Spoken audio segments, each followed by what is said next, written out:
We continue to cover the latest in Ukraine, and today we are looking at some of the history behind the war. Joining us now to do that, Dr. CARENEN, a history professor and assistant chair at Eastern Connecticut State University. Thank you so much for being with us.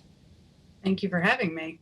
So difficult to watch what is unfolding in Ukraine right now, and the reality is that these two countries have a long history with one another. Can you provide some perspective about that history and what has led up to this conflict today?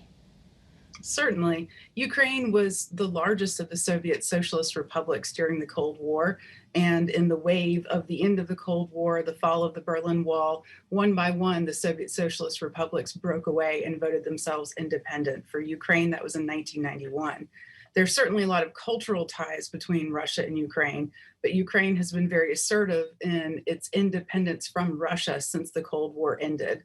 And it's clear to me that Putin sees Ukraine not as a military threat, which is what he's claiming, but as a threat to him because Ukraine is a new democracy and they have decidedly voted against pro-Russian policies and very much want to be a part of the Western world, a part of NATO, as we know, a part of the European Union. So the invasion to me is less about a military threat and more about an attack, quite frankly, against democracy. I would agree with you. Where do you think that Ukraine does go from here in the middle of this conflict right now? I think it needs the West to stand by and stand with it. And by that, I mean it desperately needs us to send aid. It desperately needs us to impose the economic sanctions that we've imposed. I'm heartened to see the severity of the economic sanctions. And I'm delighted that Biden agreed to boycott the sale of Russian oil and gas because the last thing that Ukraine needs is for Russia to have money to fight the war against it.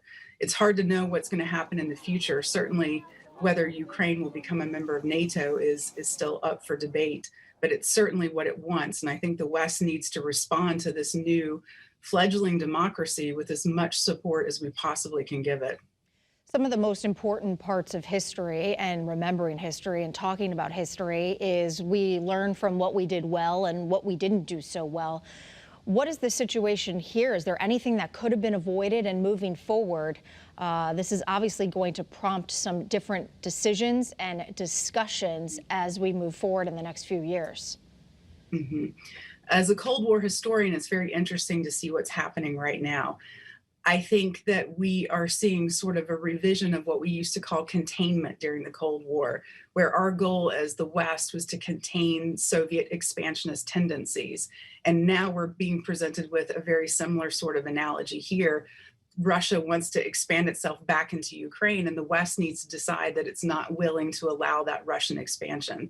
And I don't think it's just about Ukraine. Ukraine is on the front lines right now, but I think it's a greater question of protecting the West and protecting democracies from that aggressiveness. It's something that we saw in the Cold War, and we're seeing a different version of it, I think, right now. And one of the things that's been surprising to me is how NATO has banded together, how the EU has banded together. Now you're seeing additional countries that want to join NATO, which was certainly unanticipated by Putin when he began the invasion. Absolutely. I think just the devastation of the images and what we are seeing is heartbreaking and just affects everyone. Dr. CARENEN from Eastern Connecticut State University, thank you for your expertise and your insight. Thank you for having me. Now,